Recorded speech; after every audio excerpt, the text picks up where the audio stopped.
Good evening. So we are beginning the Srimad Bhagavad Gita, chapter 14. We had concluded at verse 16, and in this we had completely described about the three gunas, which are the Satwa, Rajas and Tamas. Today we are going to continue from where we left. So what are the effects of these three gunas? What does Satwa do, what does Rajas do, and what does Tamas do? So we will be continuing from verse 17 onwards.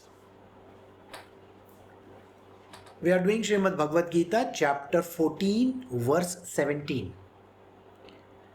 Wisdom follows from Satwa and greed undoubtedly from Rajas. Likewise, obstinate error, stupor and also ignorance ensues from Tamas. So these are three gunas, Satwa, Rajas and Tamas. What actually happens when a person is in these three gunas? So if we take the Satwa guna, the person becomes extremely wise. He has got a lot of wisdom. He is knowledgeable. He understands things. He is able to decipher the most secret of the doctrines that are there. So those who are on the path of Satwa, those whose Satwa is predominant, for them, they become wise people. Those who are on the path of Rajas, the first thing that hits them is greed. I want this, I want that. Their wants and desires shoot through the roof. The greed is so much that they are not able to control it. For them, their choice is to always become greater, bigger, stronger, higher, faster. They don't think in terms of becoming lower. They're not interested in becoming satisfied with things. Greed is one thing which never satisfies, you know that. If you are a greedy person, you are a greedy person. You always want more and more. And today's yuga is all about greed, lust and all the negative elements. Let us look at the greed. The whole world, entire world is suffering from pandemic. There are a couple of companies which are making billions. Why? They're taking advantage of this situation. They have so much invested in their healthcare system as well as the vaccines and so on and so forth. The hospitals are charging a bomb. If you have a cough and a cold, you have a very big problem in your life. You can't find a bed. If somebody dies also, there is a problem. You have to get certificates saying that the person was not suffering from pandemic and because of COVID-19 and all that. Can you imagine the kind of greed that is spreading just because of something which is affecting everybody? I mean, imagine that. It can happen to anybody. The problem in our world is the greed is literally, it opens its mouth wide like an alligator. And then there is no stopping for anybody. The person just wants to gobble. This is the time when the markets are booming. There is so much money being poured inside the market, you cannot even imagine. The markets, money, you should have seen the price of gold and silver shoot through the roof. It had never happened before, but now it happens. Food companies which are giving supplies, half of the world is dead. The remaining half is making merry. That is Rajas. They are enjoying. Greed is the one which is affecting everybody. Now we come to the third one, which we call as Tamas. Obstinate error, stupor and ignorance. Do you know what is the meaning of the word obstinate error? A person makes a mistake and they insist that they are right. They are very obstinate about it. This is the thing which I said, this is correct. They stick to their guns. They will insist that what they said is the perfect solution. What they said is the right thing in the world. Even if they are proved wrong, they will give reasons why they are right. They are so obstinate. The world requires people who will let it go. Why does a person have to sit on their big fat ego and say, no, I am right? They feel that they have to prove themselves right in everything. They will tell you the rates of items. They will say, I know this, I know that. And they are very obstinate about it, very, very particular about their things. I have to do this, and this is what I mean. Whereas they can be absolutely wrong. Those who are on the tamasic guna, because the tamas is rising, they are like that. Then, stupor and ignorance. I have said enough on stupor and ignorance. Ignorance is bliss. There is no need of knowing anything in this world. Why should I know? Is it important to know? I don't care a damn. I don't want this God stuff and all that. This is, why should I do this? They will deride God. They will say whatever that comes to their mind. And they are not able to see anything right in this world. Because they are full of ignorance. The policy of these people is to have half-baked knowledge. They don't know 99% of the things, but they have half-baked knowledge because they have overheard somebody say something, and they will keep on insisting that what they say is the truth. That is the cost of tamas. So we go to the next verse. We are doing Srimad Bhagavad Gita, chapter 14, verse 18. Those who abide in the quality of Satwa wend their way upwards, while those of a Rajasic disposition stay in the middle, and those of Tamasic temperament, enveloped as they are in the effect of Tamoguna, sink down. Now when we say Satwa takes us higher, Rajas keeps us at level, and Tamas keeps us down, pushes us down. What does it mean? Now what does this thing called higher, middle and down mean? Higher in terms of spiritual, reaching the heavens, being good self, always on the path of goodness, godliness. They are always very good people. Rajasic people, very earthly. I, me, myself. I know everything. This is mine. I own this. This is my money. This is my power. This is how I do things. That is the way they do it. They want money, power, fame, fortune, everything for themselves. They want the best of the clothes, they want the best of the cars, they want the best of the houses. Everything is supposed to be the best for them. They don't have compromise in their life. They don't want to compromise. See, in their world, they think that they are the greatest in the world. So they stay at the level, earthly level. Now let us come to Tamoguna people. What happens to them? They go deep into the gutters. Where all the hells are. A person who is on the path of Tamas enters the deepest recesses of the hell. Even in terms of his evolution, he is evolving in the reverse order. Those who are on the path of Satwa, they go into higher and higher wombs. And those who are on the path of Tamas, they fall further, further, further and further.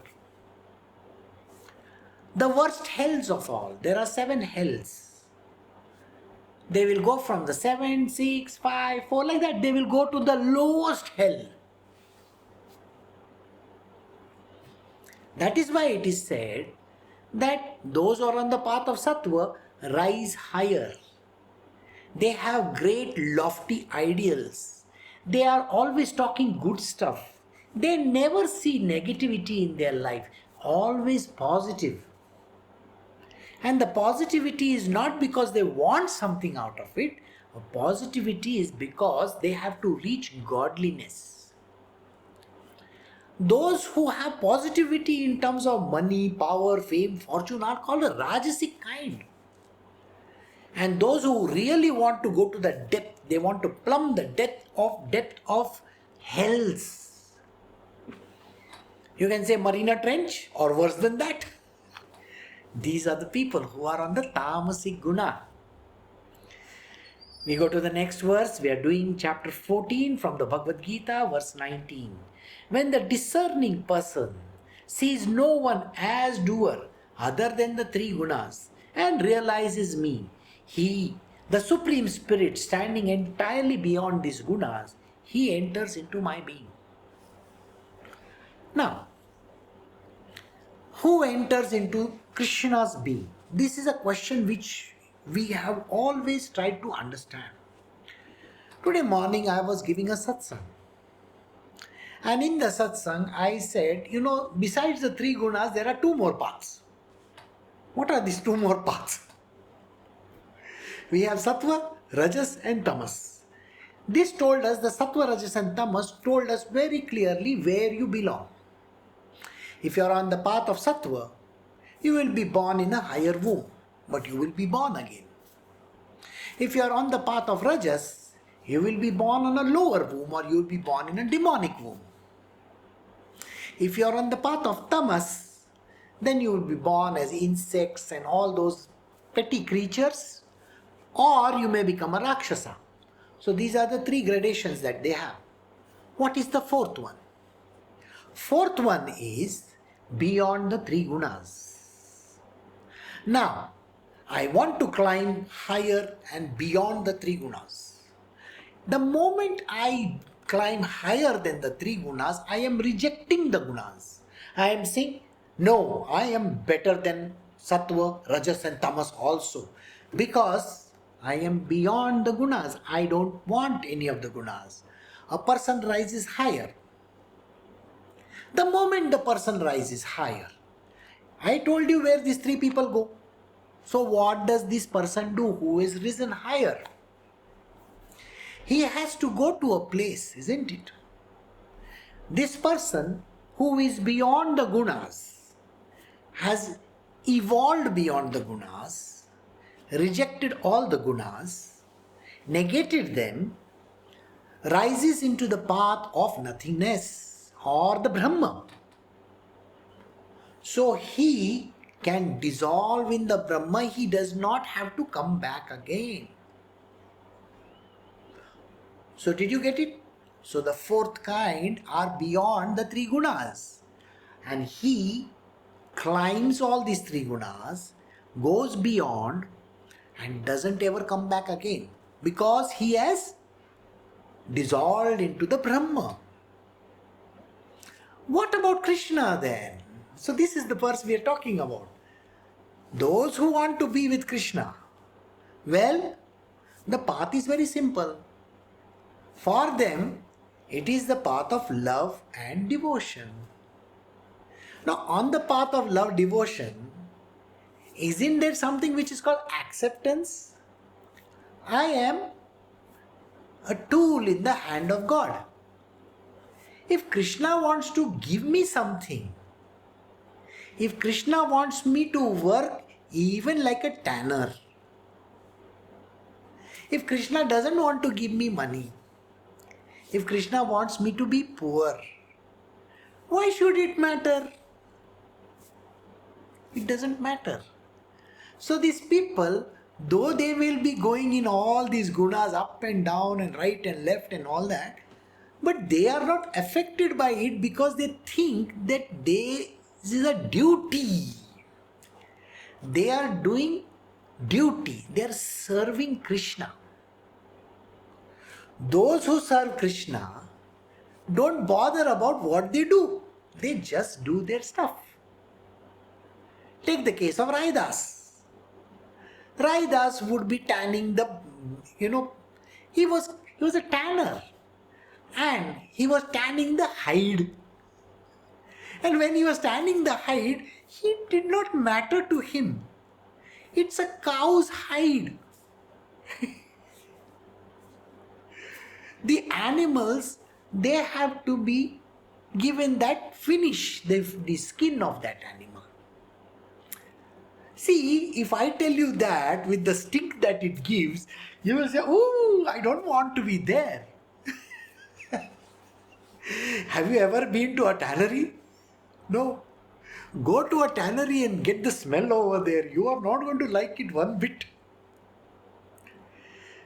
You see, in Mumbai, there is a place called Dharavi.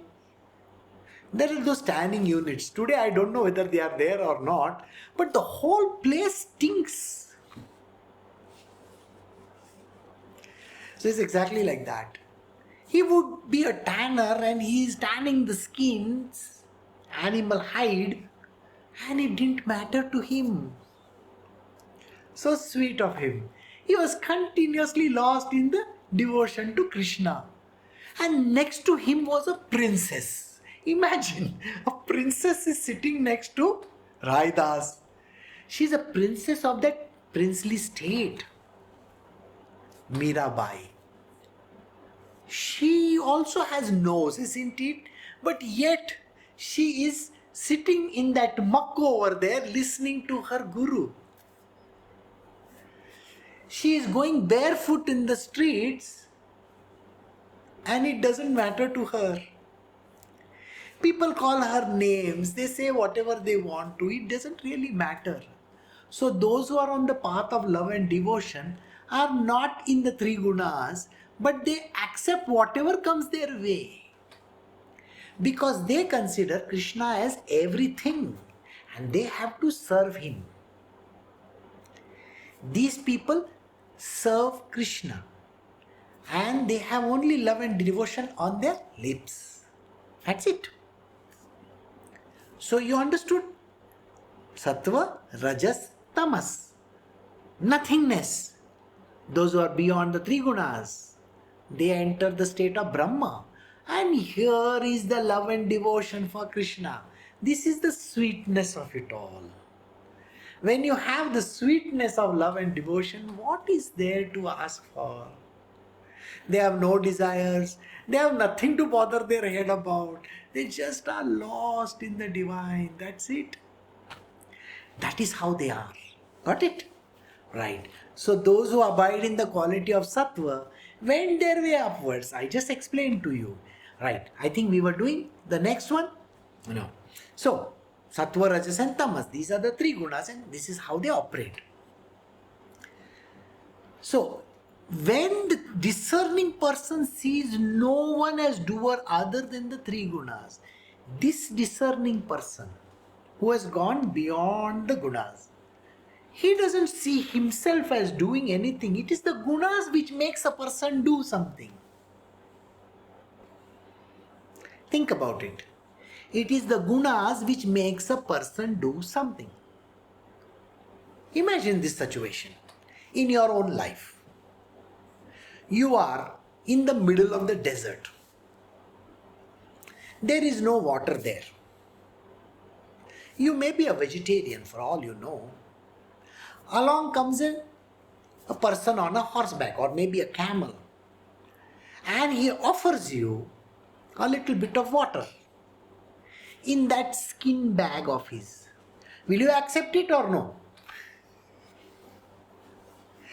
You will say, no, I cannot drink from an animal's skin.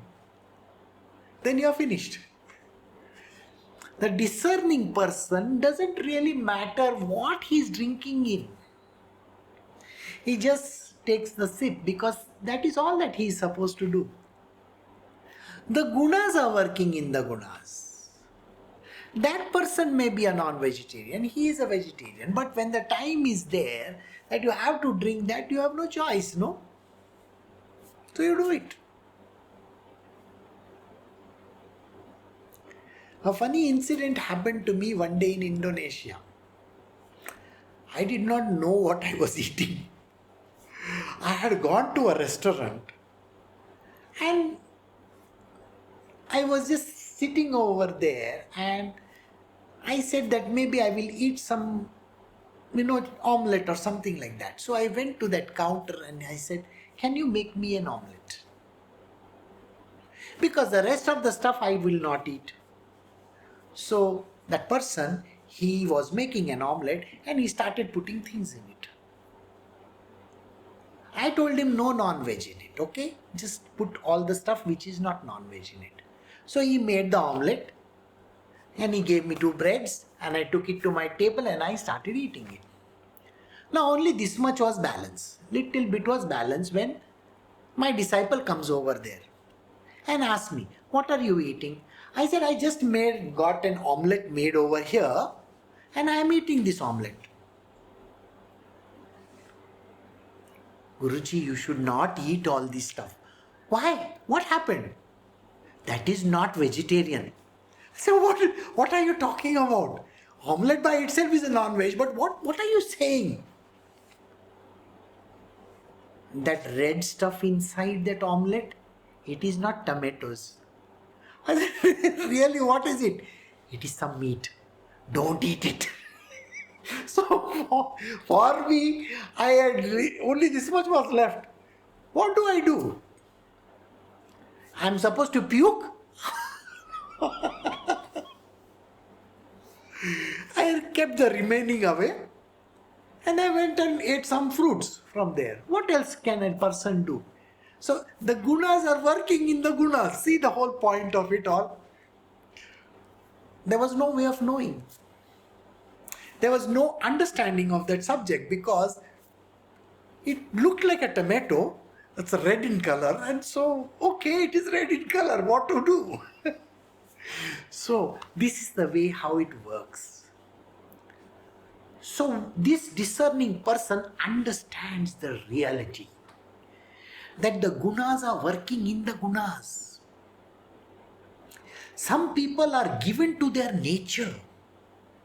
There are some people who have this habit of becoming a very irritable person.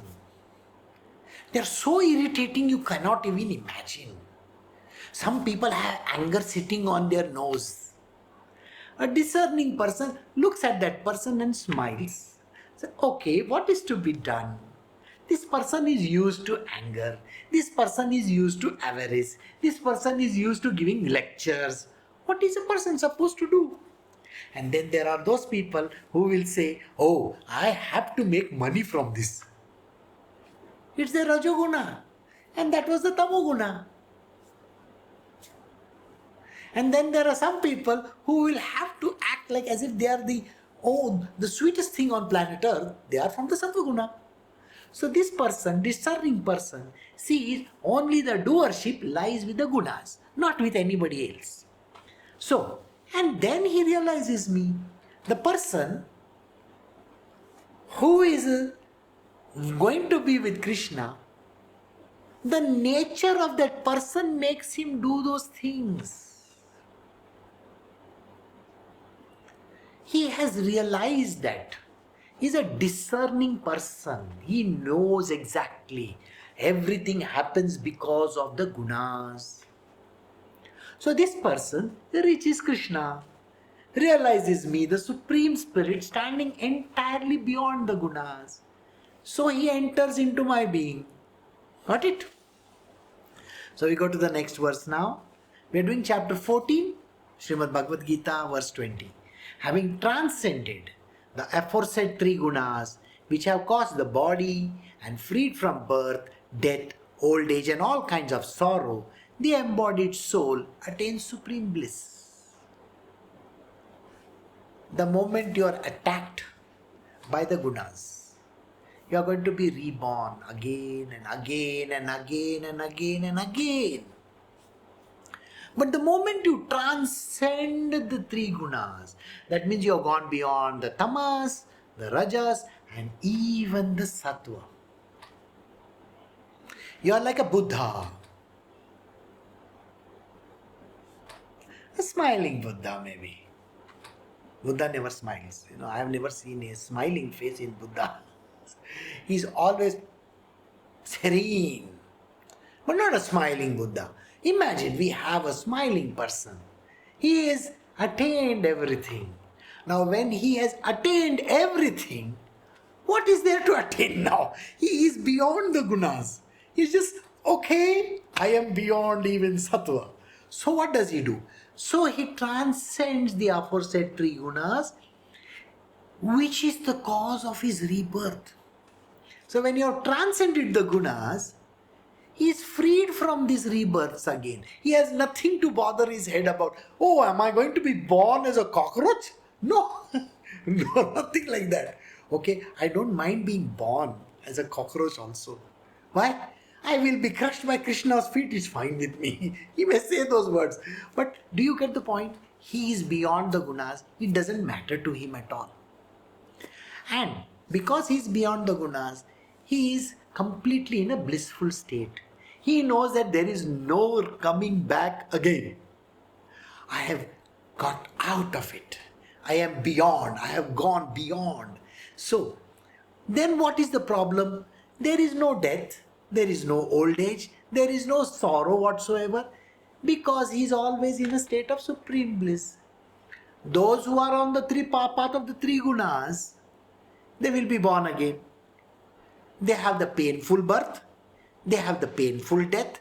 They have the struggle throughout their life. And they have old age. They have diseases. They have all the misery in the life. And you may be rich or you may be poor, doesn't matter. Miseries are always going to be coming.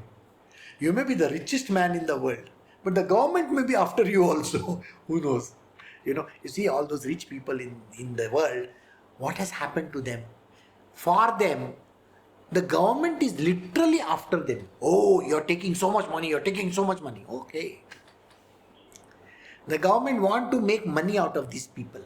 But these people are smarter. They pay zero tax. Go and see all the top companies in the world. Do they pay tax? Nothing. So even the government can't do anything to them.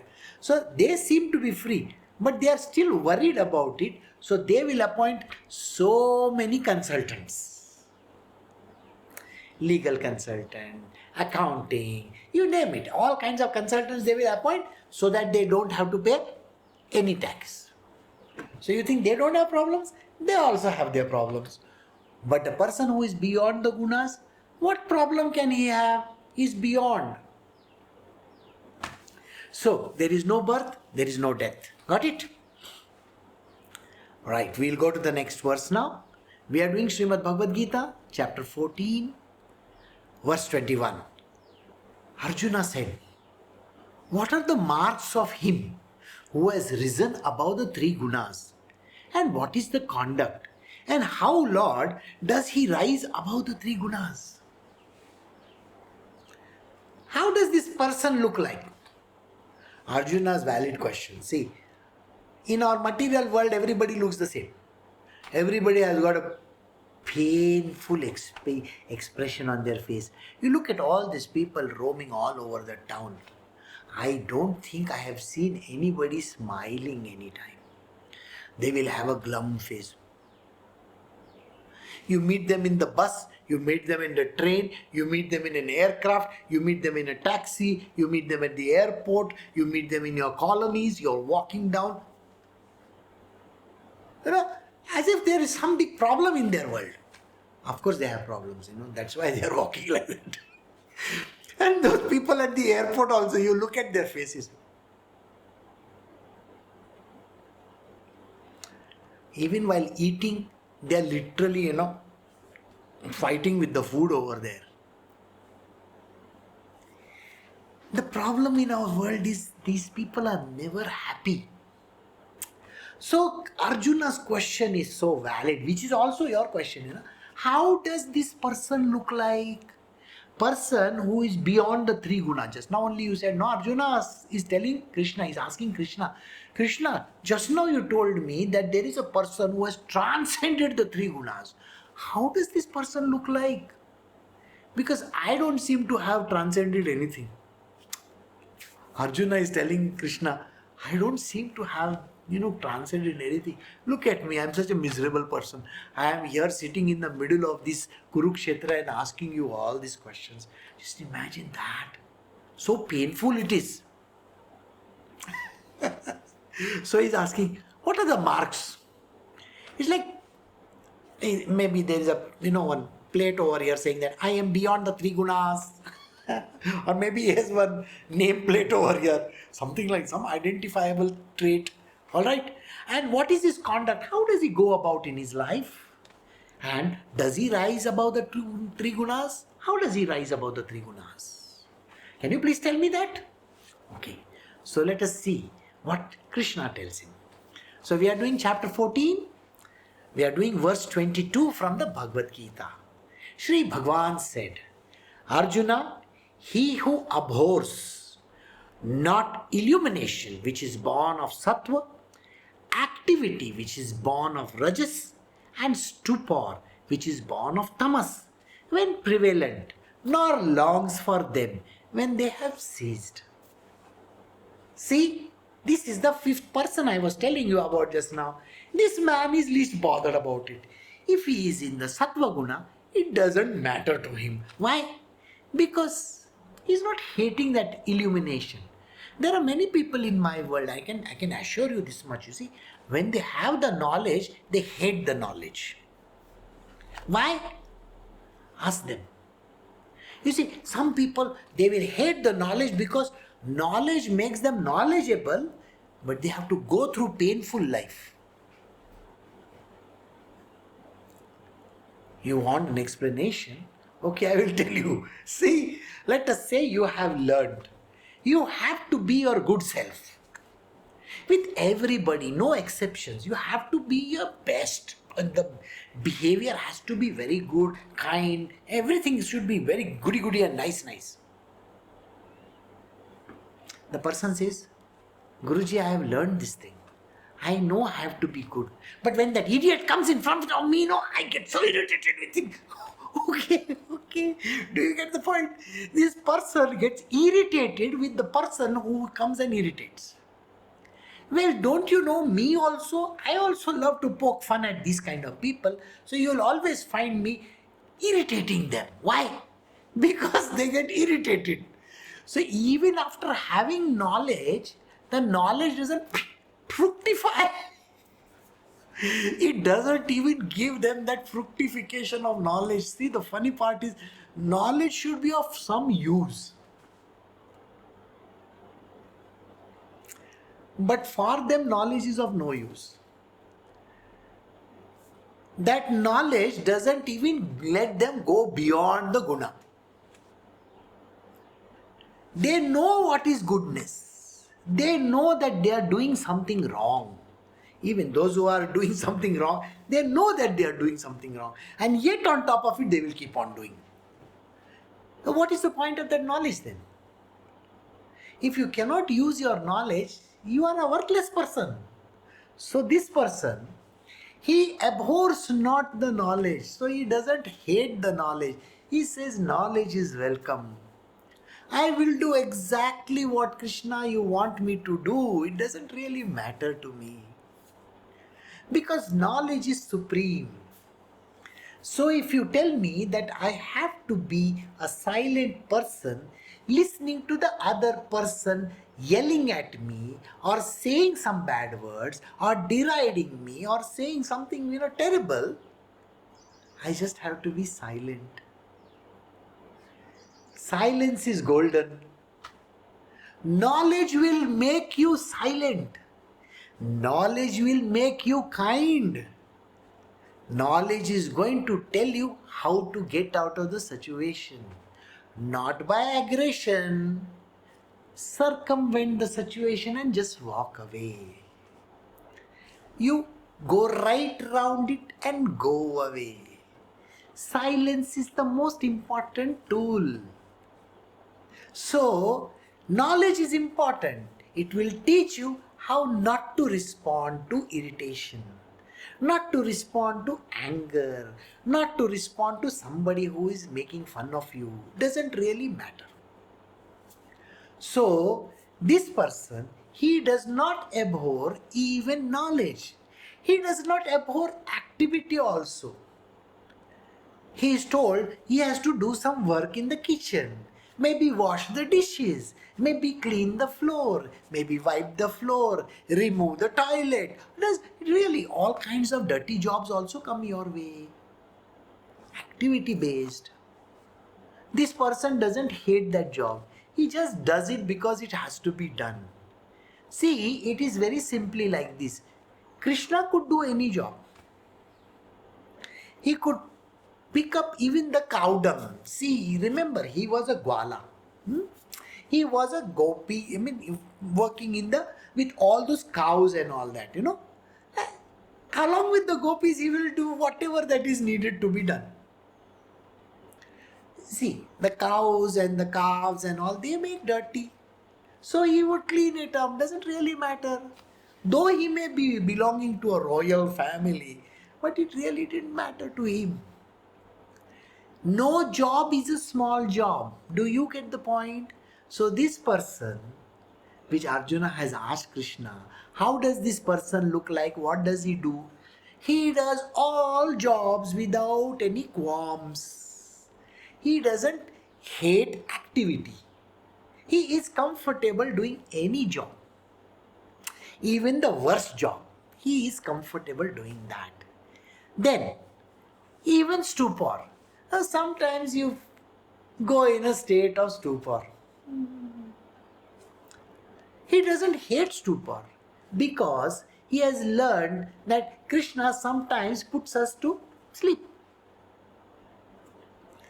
Funnily, I was just now sitting in a meeting and my eyes were going like this, up there, because normally I take a small nap in the afternoon, just a small nap, and that I couldn't take today because there were some people here and I was keeping my eyes open and suddenly it got closed.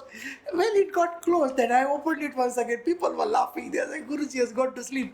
No, I am awake. I can listen to everything. That is the funny part. You don't have to bother your head about it. Got it? So it is there. When prevalent, nor longs for them when they have ceased. So he doesn't care whether he needs the knowledge or the activity. He's not running after these situations. He doesn't want it. He doesn't care for it. It comes, it comes. It goes, it goes. So this person is exactly like this. So we have finished verse 22. Now we will go to the next verse. We are doing Srimad Bhagavad Gita chapter 14 verse 23. He who, sitting like a witness, is not disturbed by the Gunas, and who, knowing that Gunas alone move among the Gunas, remains established in identity with God and never falls off from that state. This person is literally like a witness. He can see there are other people shouting, some people are fighting, some people are doing something wrong, something is happening around him. Maybe he himself is doing some work. Does it really matter? Doesn't. So he says, he is just a witness, he just watches. He doesn't get involved. One person is shouting at another person, he doesn't get involved in that activity. What can I do? The Gunas are working in the Gunas. That person loves to shout, that person is always a meek person. The meek person will, yes boss, yes boss, yes boss, he will do like this. And the boss is, that kind of a thing you have seen. Many a times those bosses are that yelling type. They will shout on top of their voice and they will make a big scene. The whole world will gather around them and look at them. These are foolish people. The whole world looks at them and says, what kind of an idiot this person is? Whereas this person who is lost in Krishna, he looks at them and says, what to do? That person is used to shouting and that person is used to taking all the shouting. Both are idiots. What can you do about idiots? You don't interfere in their world, do you? So he just looks at them and he is a witness to all these things. Because the Gunas are acting in the Gunas. And he remains established in God. He's constantly thinking about Krishna. He says, oh, Krishna is fighting with Krishna. Look at him. He sees Krishna in everything. There is this one Krishna who is angry Krishna. This one Krishna who is the one who is, oh yeah, so you're treating me badly. He's there. He's the martyr type. Huh? So the martyr type is taking all the flack. What to do? So he never falls off from the state. That state of being just a witness, just to watch the things. Why does it matter? What should you do in such circumstances? Silently watch. Do your job. Get off from that place. Just go away from there. Doesn't really matter. Got it? So we go to the next verse now. We are doing chapter 14, verse 24 from the Bhagavad Gita. He who is ever established in the self takes pain and pleasure alike, regards a clod of earth, a stone, and a piece of gold as equal in value, is possessed of wisdom, accepts the pleasant as well as the unpleasant in the same spirit, and views censure and praise alike. So well established in this equanimity of mind. He is so much lost in the self that he doesn't care whether there is pleasure on one side or pain on the other side.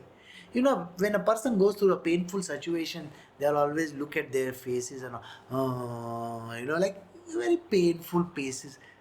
They always seem like as if they have, some big mountain has crashed on their head. You know that kind of an expression that you get? Yeah. So someday you can see this kind of people around you and you can understand this person is in terrible pain. The one who is lost in Krishna, in the self, for him pleasure and pain doesn't make any difference because both are same to him. He takes a clod of earth, a stone or a piece of gold. There is gold in one hand, there is clod of earth or some stone in one hand. He can take both this and chuck it into the sea or the ocean. Doesn't matter to him. Why should it matter? Because both are same, no? Both come from the earth. What difference does it make? It really shouldn't make any difference to anybody in this world. And that is the reason why, if it is a clod of earth or even a gold or a precious stone, it won't make any difference to him or her. Listen, they don't covet anything. They don't care for gold, silver, diamond, that doesn't really covet.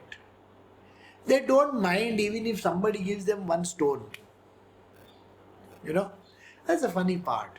Stones also don't matter to them. So, they are possessed of wisdom. They are very wise people. I think we have been saying this quite often. Accept the pleasant as well as the unpleasant in the same spirit. Sometimes we have a pleasant situation. Everything is going on so hunky-dory. And sometimes there are terrible situations. There are unpleasant people, unpleasant circumstances. The whole world is crashing around you. Nothing is going as per the plan. So this person who is in a state of equanimity looks at both these things as the same. It doesn't really matter. He doesn't get disturbed because there is an unpleasant situation. These people are so well balanced in their life that for both the circumstances, they have a similar expression on their face. You will see them always lost in the state of samadhi. How is samadhi? Some people ask me this question, how does samadhi look like? Well, samadhi looks like samadhi maybe, It's not like, oh, no, that is not called samadhi. That person is still saying om from his mouth. That person is still fidgeting around. That is not samadhi. Samadhi is never sitting in one place and then doing some pranayama, yogasana and all those kind of... That is not samadhi. That's a forced way of doing things. Samadhi is natural. It comes to the person. You will find that the sages are 24/7 in a state of samadhi. You go and meet them anytime. Their expression is like that. There is no expression on their face. Sometimes they mean, it's like that. So samadhi for them is exactly like that. So they have no pleasant or unpleasant situations, and they view censure and praise as the same. Some people will praise you. Oh, you are the greatest thing on planet Earth. The people get, oh, I am the greatest thing. And when somebody says, you are the worst person on earth, you are stupid, you are this, you are that, person gets so upset because somebody said something bad against them. This person who is lost in the self, it doesn't even matter to him, because both sound the same to him. Whether it's a censure or whether it's a praise, both are the same. Why should it make a difference to him? Got it? So, equanimity of mind. So we go to the next verse now. We are doing Srimad Bhagavad Gita chapter 14 verse 25. He who is equipoised in honor or ignominy is alike towards a friend or an enemy, and has renounced the sense of doership and all undertakings, is said to have risen above the three gunas. Equipoised in honor or ignominy. You see, when you are honored, you are getting the Oscar award, and you are not getting the Oscar award. When you are getting the Raspberry award. There is a Raspberry award. Do you know about it? Raspberry award is the award which is the worst film on earth. So you get a Raspberry. And then there is a Oscar. The Oscar, the person who gives, I want to thank my father, my mother, my God, my this, my that. They'll say, but what about the person who takes the Raspberry? My film was so good. That person will get upset if you say that his film was bad. It's the same manner. You write something, you write an article, and somebody says, what kind of a stupid article have you written? I took so much pains to write. Normally when people come to me with their articles, I normally look at them and say, this is not good, throw it away. They get so upset with it, thinking that Guruji doesn't like anything. Whenever I show something to him, he doesn't appreciate anything. Yeah, I am not sitting here for anybody's appreciation. If it is not right, it is not right. Accept it. Equipoise is required. You should not be bothered about getting upset. And treat a friend and an enemy alike. Do you treat your friend and enemy alike? No. Friends are friends. Friends forever. But enemies? I hate that person. I don't like that person. Well, this person who is lost in the self, who is one with Krishna, for him the friend and the enemy is alike. He doesn't get upset when an enemy comes in front of him, and he doesn't show, you're a great friend. He doesn't say that. For him both are same, both are Krishna. Enemy is Krishna and even friend is Krishna. Why should he bother? Right. So renounce the sense of doership in all undertaking. There is no sense of I did. Why did this person say this to me? Why did that person say? Oh, you are getting upset because somebody said something to you. You got to have equipoise. Why are you getting upset? Why are you getting angry? Why are you getting irritated? To be on the par, be with Krishna, it means you just have to take it as it comes, doesn't matter. So, the sense of doership. I am the body, that is why I am getting affected. That is the answer. You are the body, you feel you are some person or some great human being. And how can the person talk to me like this? Doesn't matter. Whether a person calls you names or doesn't call you name. Why should it matter to you? Let it be. Just let it be. So, he is said to have risen above the three gunas. So, we go to the next verse now. We are doing Srimad Bhagavad Gita chapter 14 verse 26. He too who constantly worships me through this yoga of exclusive devotion, transcending the three gunas, becomes eligible for attaining Brahma. So I told you there is a fourth person and there is a fifth person. Now let us take the fifth person. Somebody who is in love and devotion to Krishna. Now if that person says, I just don't want to go anywhere, I just want to be dissolved in Brahma. The fifth person, this particular person who has gone beyond and merged in Krishna, is free to get dissolved. Krishna doesn't have that thing that, oh, you have to come with me. No need. You don't want to come? It's fine, doesn't really matter. You see, for me, it really doesn't matter. You are free to get lost in the Brahma. Don't even come back again. Dissolve in it. So, those who worship him with an yoga of exclusive devotion. Krishna has to be worshipped with exclusive devotion, single pointed devotion. Unconditional love and single pointed devotion. When you have these two with you and you love Krishna that much, then why should it matter? Transcending the three gunas, they have transcended the three gunas, he becomes eligible. Eligibility factor comes in that person also. Now you want to go beyond the three gunas, three brahmas, go and lost in the Brahma. You are free to do so, sir. You are free. Okay, go. So we come to the last verse now. We are doing chapter 14, Srimad Bhagavad Gita, verse 27. For I am the substratum of the imperishable Brahma, of immortality, of the eternal Dharma, and of the unending, immutable bliss. Why does Krishna say that if you wish to go to Brahma also, you are welcome to do so? That means there are the two layers. All the heavens are on that side. And this is called the Brahma, which is the unmanifest divinity. Krishna is also the imperishable. We started at the beginning of this chapter only, I said to you, Krishna is also the imperishable. And from the imperishable, two things came into the picture, Purusha and Prakriti. Correct? And they gave birth to the three gunas. This we started at the beginning of this chapter, isn't it? So Krishna says, I am also the imperishable, which is the Brahma, okay, which is also called the first divine unmanifest. Now, beyond the first divine unmanifest, there is a second divine unmanifest where Krishna is a person. He is a supreme person and that is his abode also. I think we have discussed this before. It's so clearly written over there in the Bhagavad Gita. Chapter 8, verse 20 onwards. Go and read it if you want to. Krishna is the supreme person.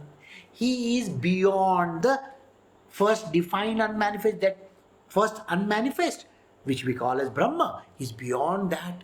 He is in the second divine unmanifest. He is the eternal abode. That abode never gets destroyed. And he is also the person over there. So he is the abode as well as the person. So he says very clearly, I am also the first divine unmanifest, and divine manifest, unmanifest that is there, which is called the Brahma. If I am the Brahma, so I am the substratum of the imperishable Brahma of immortality. Brahma means immortal. Because there is no ending to it. We have done this so many times in the past. So I don't want to repeat it. So you will have to understand it. Brahma means immortal. Brahma doesn't get destroyed. No. It is unmanifest. It is the supreme unmanifest. Why should it get destroyed? It is Krishna himself, no? So, you can get dissolved in the Brahma. And he says, I am also the eternal Dharma. The eternal Dharma which has come from the beginning of time. You see, the entire scriptures, the Vedas and every scripture that is there has come from me only. And they are all talking about the Dharma, isn't it? Dharma is the righteous path. Pathway to reach me. I have written about it so many times. It is there in the Vedas. It is there in all the scriptures, the spiritual scriptures that are there. So I am the eternal Dharma. And the unending, immutable bliss. I am that Satchidananda also. Satchit Ananda also. I am that Brahma, which is the Satchidananda. So, wherever you wish to go, you want to go in the Brahma, you are welcome to do so. You want to come to me as a supreme person, you can come to me also. But you have to transcend three gunas. All the three gunas you have to transcend, and you have to be exclusively devoted to me. The exclusive devotion is a must. See, if you are devoted to some other entity, how can you come to Krishna? Krishna is the second divine unmanifest. He is the supreme divine person, isn't it? So, would you like to go to some in between category, or would you like to go to the highest? So he says, I am the highest, I am the ultimate, I am the Dharma himself, I am the imperishable Brahma also, I am that unending immutable bliss, I am even that Sachidananda. So which one do you want to go to? You want to come to me only, isn't it? So come to me. I will be happy to accept you. Alright. So we have come to the end of chapter 14, verse 27. So thus in the Upanishads sung by the Lord, the science of Brahma, the scriptures of yoga, the dialogue between Sri Krishna and Arjuna ends the 14th chapter entitled The Yoga of Division of the Three Gunas. So we have come to the end of chapter 14, and I will see you all tomorrow for chapter 15 beginning. Take care. Have a great evening. Bye.